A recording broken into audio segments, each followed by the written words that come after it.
그러면 칡, 효소 담는 과정들을 갖다가 살펴보겠습니다.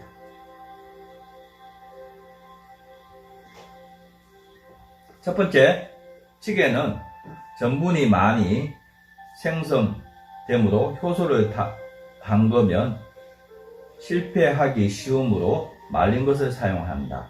말린 칡, 손으로 쪼개거나 칼로 또는 전지가위로 적당한 크기로 잘라준다.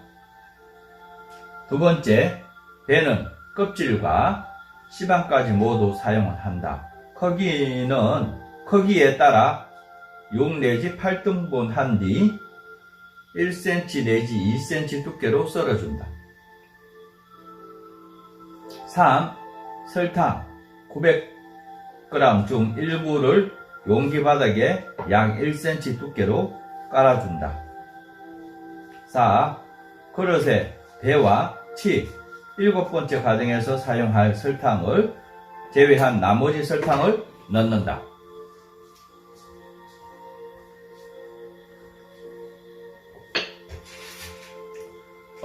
칡 효소를 담는 데 있어서 생으로 효소를 담는 것보다는 말린 칡을 이용을 해서 효소를 담는 것이 좋고요. 왜 그런가 하게 되면 칡 속에 전분이 굉장히 많이 들어있어서 전분은 발효가 잘 안됩니다. 그래서 곰팡이 생길 수가 있고 실패 확률이 굉장히 높은데 말림으로써 그런 것들을 갖다가 좀 완화시켜주는 역할들을 하고요. 또한 매기체를 사용함으로써 발효가 잘 일어날 수 있게끔 만들어준다고 보면 될 것 같습니다. 그래서 배를 이용을 해서 효소를 담는 것이 또한 효소를 담는 데 있어서 실패 확률을 갖다가 줄일 수가 있다라고 하는 부분을 인식을 해주시면 좋을 것 같습니다. 다섯 번째, 배에서 물이 나와 칡에 설탕이 골고루 묻도록 세게 버무린다. 칡에 전분이 있기 때문에 설탕이 적으면 알코올로 변하기 쉽다. 그래서 다른 재료에 비해 설탕을 더 넣어주는 것이 좋다.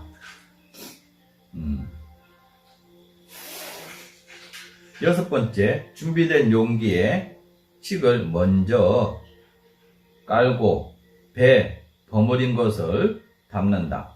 칡은 발효가 느려 곰팡이가 잘 생길 확률이 높은데 배에서 액이 나와 칡을 담가 주게 되면 실패 확률이 줄일 수가 있다.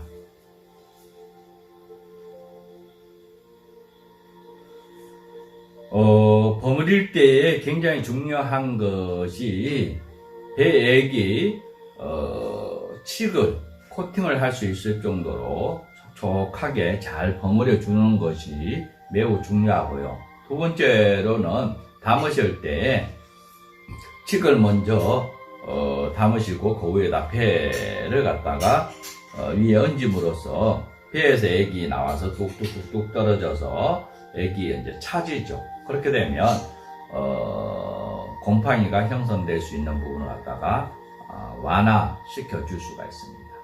그래서 조금 많이 생각하면서 효소를 담는 부분이 매우 중요하다고 보면 될 것 같습니다.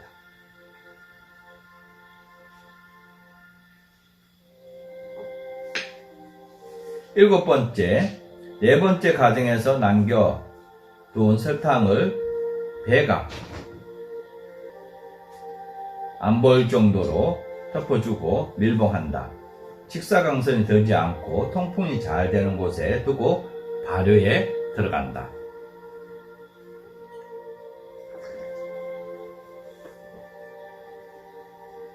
여덟 번째, 발효가 시작되면 위에 덮었던 설탕이 점차 사라진다. 이 설탕이 30%좀 남아있을 때 남겨두었던 40%의 설탕을 2회 내지 3회 분량으로 나누어 2, 3회 걸쳐 덮어준다. 기온이 낮은 곳, 습도가 없는 곳, 환경에 따라서 발효 기간이 일정치 않으므로 관심을 갖고 매일 들여다 봐주는 것이 매우 중요하다고 볼 수가 있는데요. 여기서 이제 중요한 것이 뭔가 하게 되면 발효가 진행되는 과정들을 갖다가 섭득을 함으로써 기술을 갖다가 익힐 수 있다라고 하는 부분, 그리고 우리 집 환경, 우리 집의 발효 환경이라고 하는 부분을 갖다가 인식을 해 주시면 좋을 것 같습니다. 지역에 따라서, 계절에 따라서 발효는 속도가, 기간이 달라질 수 있다라고 하는 부분, 이것을 갖다가 참조해 주시면 좋을 것 같습니다. 안녕하세요. 오늘도 약용되는 식물을 소개하도록 하겠습니다. 오늘은 관절을 튼튼하게 하고 뭉친 어혈을 풀어주는 쇠무릎에 대해서 소개하도록 하겠습니다. 옛날 중국 하남성의 약용식물을 활용하여 뼈와 근육을 강하게 하고 간장병과 신장병을 치료하는 명의가 있었습니다.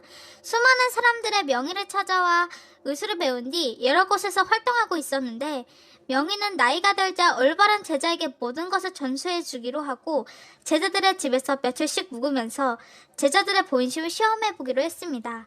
대부분의 제자들이 늙은 스승의 남루한 옷차림과 재산이 없는 것을 알게 된 뒤부터는 스승을 냉대하고 무시했다고 합니다. 그러나 유독 제일 어린 제자 한 명이 스승의 외모에 개의치 않고 온갖 정성을 다해 진심으로 모신 것입니다. 명예는 이 제자에게 그동안 연구했던 수많은 비방을 알려주었고, 이 제자 또한 후에 스승처럼 존경받는 명의가 되었는데, 이 일화에 나오는 식물이 바로 쇠무릎입니다. 쇠무릎은 비룡과의 여러 해살이 풀로 중국, 일본, 열대지방에 20여 종이 분포하고 있고, 우리나라에는 1종이 자생하고 있습니다. 전국 산지의 숲속이나 들녘, 길가, 밭, 집 주변에서 흔히 볼 수 있어 잡초로 혼동하기도 합니다. 쇠무릎은 줄기가 소의 무릎과 비슷하다 하여 소의 다리처럼 생겨서 우경, 학의 무릎 같다 하여 학슬, 뼈를 붙이는 풀이라 하여 접골초, 정력이 100배나 강해진다 해서 백배, 쇠무릎팍, 쇠무릎풀, 쇠무릎지기, 고장근, 대절체, 개교골, 회우슬, 홍우슬, 산현채, 마청초, 우슬파 등 다양한 이름으로 불리웁니다. 쇠무릎은 신장과 강장의 기능을 보호해 근육과 뼈를 튼튼하게 해주고 자궁숙축을 증강시켜 자궁의 흥분작용을 도우며 진통작용이 강해 노인성 무릎, 관절, 허리 통증을 개선하고 신장 기능에 강하여 혈액순환을 촉진하고 임상실험에서 항균, 이뇨, 혈당 강화, 간 기능 개선, 콜레스테롤 수치를 떨어뜨리는 약용이 입증되었다고 합니다. 쇠무릎은 우리의 선조들이 식용약용으로 활용해 왔는데, 이른 봄 어린 잎을 살짝 데쳐 무쳐 먹거나 밥을 지을 때 위에 얹어 쪄서 먹었던 나물잎뿐만 아니라 간장과 신장을 강하게 하여 뼈를 튼튼하게 하는 약용식물입니다. 한방에서는 쇠무릎 뿌리를 약재로 쓰고 혈액순환을 좋게 하여 뭉친 어혈을 풀어주는 활혈거약으로 분류하고, 맛은 쓰고 쉬며 성질은 평하고 우리 몸의 간장과 신장을 이롭게 하는 약재. 또한 쇠무릎은 뿌리 외 잎, 줄기, 열매로 약재로 쓸 수 있고, 어린 잎은 이른 봄에 채취하여 끓여먹는 물에 살짝 데쳐 나물로 무쳐 먹고, 봄부터 여름까지는 지상부를 채취해서 잘게 썰어 말려 달여 마시거나 가루를 내어 환을 지어 먹는다고 합니다. 또한 뿌리는 가을부터 이듬해 봄까지 채취해서 그대로 35도 술에 담가 3개월이 지난 뒤 건더기를 버리면 의술주가 된다고 합니다. 뿌리를 진하게 달여 우려낸 물에 엿기름에 넣어 식혜 조청을 만들어 먹어도 되고, 뿌리를 약재로 사용할 때는 진 분홍색의 노두 아래에 있는 뿌리를 3에서 5cm 정도 잘라 말려 써야 한다고 합니다.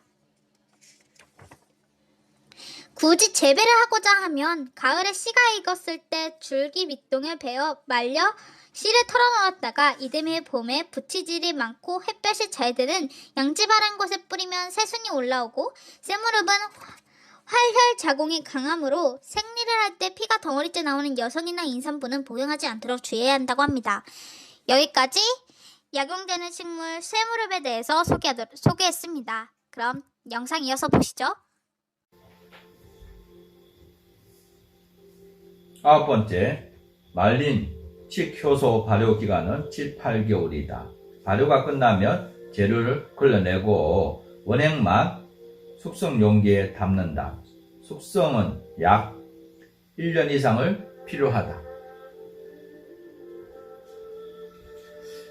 나는 칡을 전부 다 전초죠. 뿌리, 줄기, 순이죠. 그죠? 순, 꽃, 이거 다 효소를 담고 싶다. 고 하면 담는 방법이 있습니다. 봄에 새순이 올라왔을 때 갈룡이죠. 그죠? 새순을 갖다 채취해서 효소를 담습니다. 그리고 꽃이 폈을 때 갈화를 효소를 담습니다.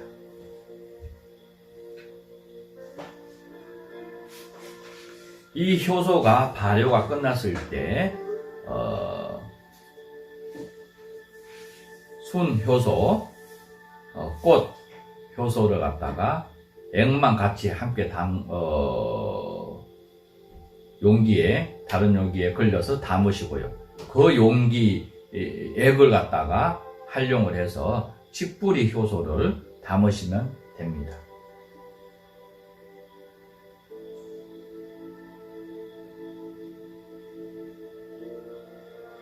요때요, 이제, 효소, 갈룡, 원액, 꽃, 원액, 그걸 갖다 합쳐놓은 거에 뿌리를 갖다가 이어주시면 되는데, 요때는 이제 액하고 차박차박 되게끔 1대1이죠. 1대1 분량으로 해서, 발효에 들어가시면 되고요.